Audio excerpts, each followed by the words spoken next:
Hi, I'm John, and in today's video, we're going to talk about something that every composer has to know in order to write music in the first place, the three types of chord progressions. Today we'll cover how these progressions are classified, and then we'll go over examples of how each of them are done in the style of Bach.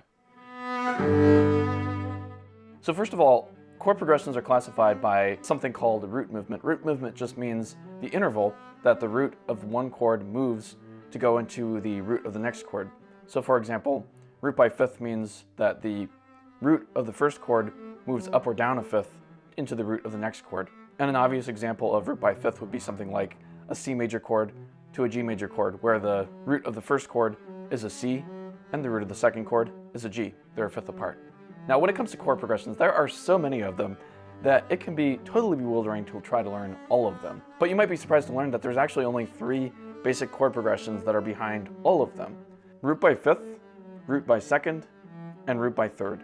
Remember that the fourth, seventh, and sixth are all just inversions of the intervals that I just mentioned. So really there are still only three types of chord progressions based on their root movement. So now let's get on to the fun stuff, and we'll go over each kind of chord progression that I just mentioned and show how each one of them is used in the style of Bach. For this video, I'm going to stick with chords in root position, usually with the root doubled, not just because this is simpler for beginners, but also because as soon as we start getting into chord inversions, the methods used are pretty different. So let's just stick with root position chords for now.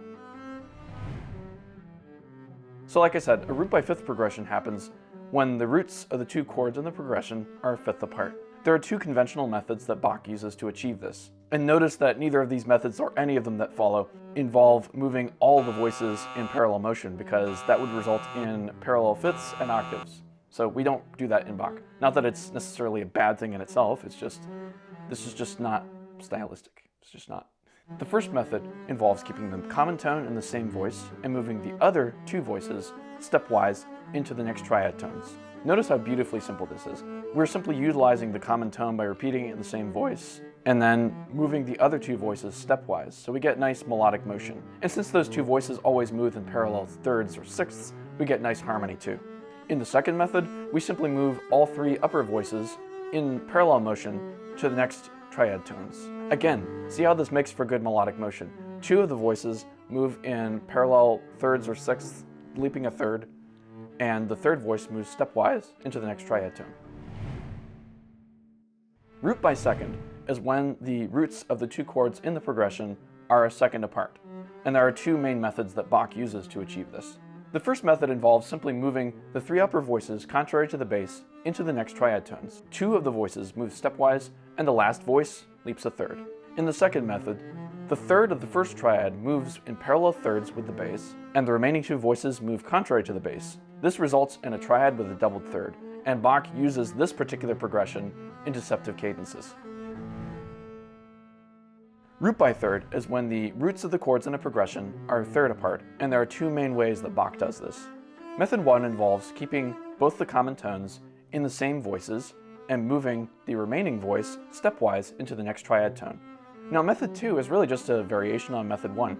We still keep the common tones in the same voices, but one of those common tones is inflected, which means that we add an accidental to that common tone to bring us into another key. We call the second method chromatic, since it adds an accidental to one of the common tones. These types of progressions are often used in Bach to bring us into another key without the need for a common chord. So let me conclude with some observations about what we just covered. There are only three types of chord progressions: root by fifth, root by second, and root by third. Each one of these chord progressions has its own peculiar characteristics. Root by fifth involves one common tone, and so if that tone is kept in the same voice, it gives a strong feeling of stability when we move from chord to chord. In progressions where the root moves by second, however, there are no common tones at all, and so all the upper voices have to move at least one step into the next triad tones. However, with root by third, we have an interesting situation where there are two common tones, which means that if we keep both the common tones in the same voices, then only one of the notes in the triad has to actually change at all for there to be a chord change, which means that root by third progressions are by far the most slippery of the three and the most tonally ambiguous, which I personally find fascinating. Maybe I can dig into that topic in a future video. In the meantime, I hope you found this video helpful. Please like and subscribe, and I'll see you in the next video.